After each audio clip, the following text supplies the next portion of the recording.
To speak of Medusa is to weave a tapestry of shadows and starlight, of divine jealousy and mortal sorrow. Let us drift now, like a skiff upon the tranquil obsidian waters of a moonlit lake, and listen to the ancient whispers. May the very air grow heavy with the weight of ages, and your eyelids grow soft. The melancholy of the Gorgon's gaze. Long ago, when the marble halls of Olympus shimmered with the gold dust of the gods and the Aegean Sea was a mirror to the heavens, there lived a young woman named Medusa. Yet before she was the beast with the serpentine hair, before her gaze turned vibrant life to cold, dead stone, she was a maiden of unparalleled, breathtaking beauty. Her hair, they say, was not of snakes, but of a dark, flowing luster, like a curtain woven from the midnight sky, and her eyes, luminous and clear, held the gentle, green-gold shimmer of the sea on a calm spring day. She was a devotee, a priestess within the sacred, gleaming temple of the goddess Athena, the wise, the palace, the unconquered. To be a priestess of Athena was to take a vow of sacred chastity, to dedicate one's life and one's body wholly to the goddess of wisdom, warfare, and craft. The temple precinct, high upon a sun-drenched hill, was a sanctuary of solemn peace, a place where the clamor of the mortal world was hushed and the air was thick with the scent of burning myrrh and olive oil. Medusa, so devoted, so pure, spent her days tending the eternal flame, meticulously cleaning the goddess's shield, the dreaded Aegis, and living in quiet, serene devotion. Her life was a perfect, measured melody, played out within the safety of the goddess's blessing. She had no need for the fleeting affections of men, for her heart belonged to the divine. Alas, the Olympian gods, for all their power and majesty, were afflicted by the most human of flaws, ego, passion, and devastating jealousy. The most volatile and perhaps the most magnificent among them was Poseidon, the mighty earth-shaker, ruler of the roaring deep, whose trident could stir the ocean into a furious, frothing maelstrom. Poseidon, it must be understood, was a creature of primal, untamed force, the very embodiment of the ocean's unpredictable, overwhelming power. He saw Medusa, not just a priestess, but a beacon of beauty and purity that shone even brighter than the white marble of the temple, and a terrible, selfish desire took root in his heart. He was a god, and the boundaries that constrained mortals were to him mere suggestions of wind. He cared nothing for her sacred vow, nothing for the sanctity of the place, and certainly nothing for the wrath of Athena. The story, told in hushed tones by the ancient poets, is that Poseidon, driven by his consuming lust, descended upon the temple like a tempest surge. He did not ask, he did not court, he took.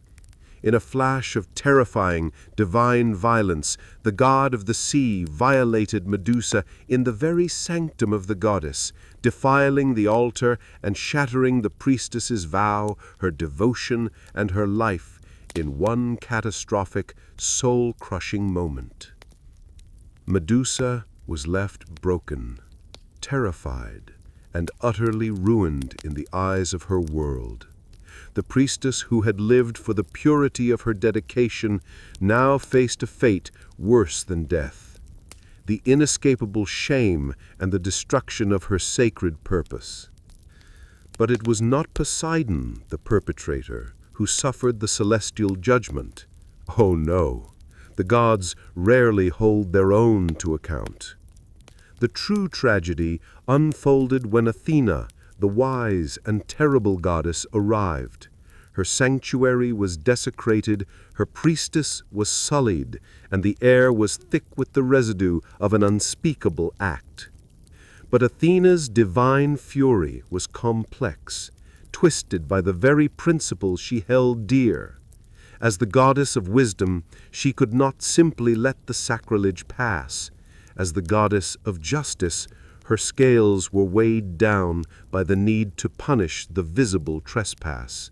And as a perpetual virgin goddess, the sight of a shattered vow of chastity, even one forced upon her priestess, filled her with a cold, isolating rage.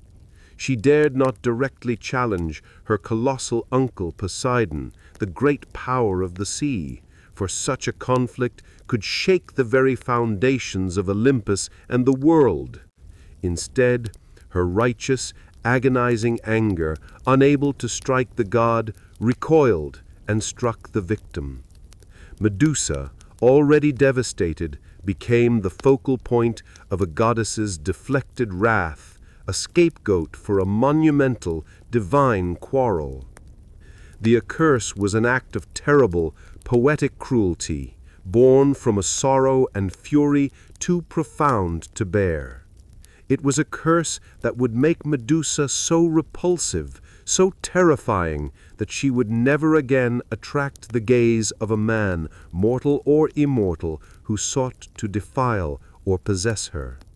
It was a cruel form of protection, a perversion of her former beauty.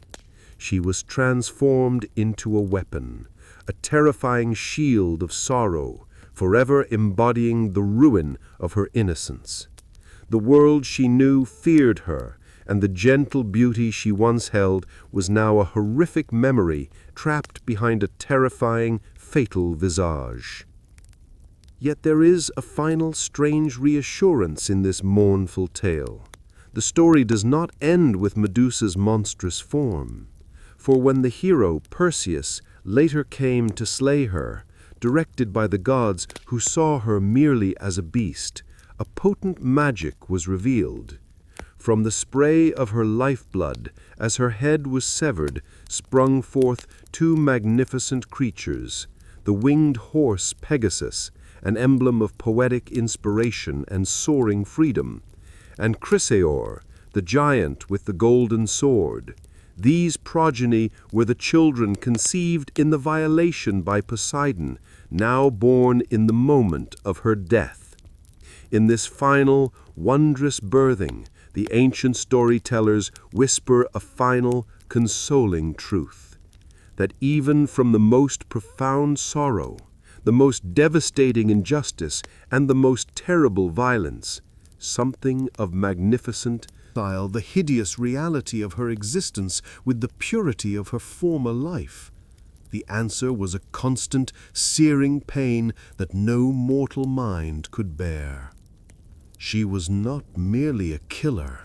She was a victim who became her own prison. Every creature that approached was a threat, a reminder of the violation she suffered, and her curse became her desperate, automated defense. She was trapped in a perpetual state of fear and isolation, a monument to the cruel indifference of the divine hierarchy. Poseidon had sailed on, ruling his deep domain, largely untouched by the consequences of his actions. Athena sat on her golden throne, her pride intact, her temple purified by the banishment. Only Medusa, the innocent, carried the mark of their conflict. The very air around her cave seemed to weep, heavy with the salt of 1,000 ancient tears, echoing the sea god's involvement and the priestess's unending sorrow. This sorrow grew exponentially when she looked upon her sisters, Steno and Euryale. They were Gorgons by birth, immortal and fundamentally different. Medusa was the sole mortal sister, the anomaly, the one who could be destroyed. This mortality bound her irrevocably to her fate, making her terrifying existence finite, yet endlessly agonizing. The immortality of her sisters served only to highlight her own vulnerability, the ticking clock on her cursed life, and her eventual, inevitable end. The prophecy, a persistent, chilling whisper through the Olympian halls, foretold that Medusa must be slain. She was too powerful, too terrifying a presence, and her story was a stain on the ordered world. To the gods, she was a problem to be solved, a loose thread in the tapestry of their self-serving narratives. It was a narrative of cosmic convenience. The monster must die, the hero must rise.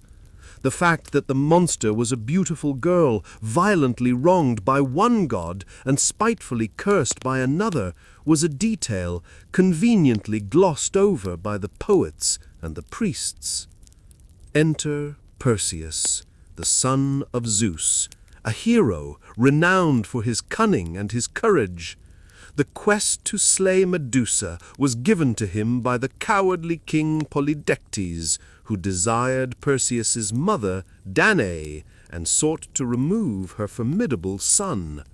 This heroic journey, seemingly a grand act of monster-slaying, was thus born from the petty desires of a mortal king, adding another layer of human and divine manipulation to Medusa's fate.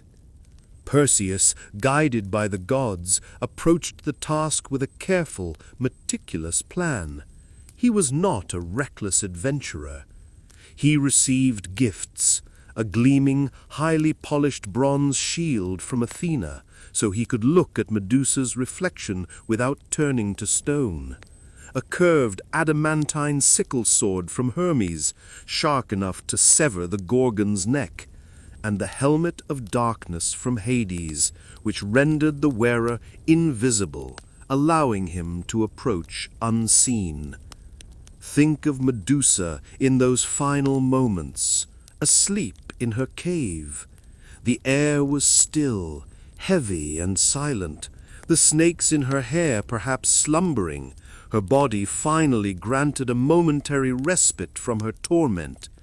She did not stir as Perseus, invisible, crept into the cavern. She did not scream when the hero, guided by the flawless reflection in Athena's shield, positioned himself. Her death was swift, silent, and entirely unavoidable. It was an execution, not a battle, the final, inevitable act of the goddess's curse. The mortal part of her, the victim, was finally released. The moment the sickle sword fell, cutting through bone and scale, the world shook not with fear, but with release. From the severed neck, two magnificent figures sprang forth, fully formed, a testament to the sheer explosive power contained within the tragedy. Pegasus, the snow-white winged stallion, burst from the blood spray, soaring immediately towards the heavens, a symbol of freedom from the earth's gravity and the ultimate elevation of the soul. His existence, a creature of pure mythic beauty, was the enduring proof that Medusa was, in her ruined essence, still capable of producing something glorious and unblemished. Chrysaor, whose name means he of the golden sword, a mighty giant, also sprang from the wound, a figure of strength and power, embodying the sheer devastating force of the sea god. Perseus, with the head of Medusa secured in a special pouch, went on to use her power to conquer his foes, rescue the Princess Andromeda, and live a life of fame. Her power, now used by another, continued to serve the narrative of the hero. Even in death, she was a tool, a weapon, forever stripped of her agency. Yet, Medusa's story is the ultimate caution against divine arrogance and the tendency to blame the victim. The hero is celebrated, but the victim is immortalized in her grotesque form, forever haunting the corners of mythology.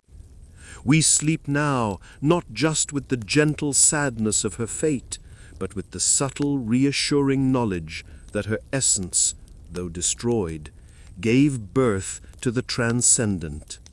Pegasus, the child of her sorrow and her trauma, carried poets and heroes to heights unreachable by ordinary mortals. He is the ultimate symbol of her emancipation. The melancholy truth of Medusa is that she was cursed not for a crime she committed, but for a terrible crime committed against her, a transgression that damaged a goddess's pride. Athena's rage, like a poisoned arrow, missed the perpetrator and struck the innocent, transforming a moment of devastation into a life of irreversible monstrosity. But in the quiet hours of reflection, when the human heart seeks a final solace, we can look to the stars where Pegasus flies and understand that her pain, her death, and her curse were, in a strange, cosmic way, transformed into eternal beauty and freedom. Sleep, and dream of white wings ascending from the darkness.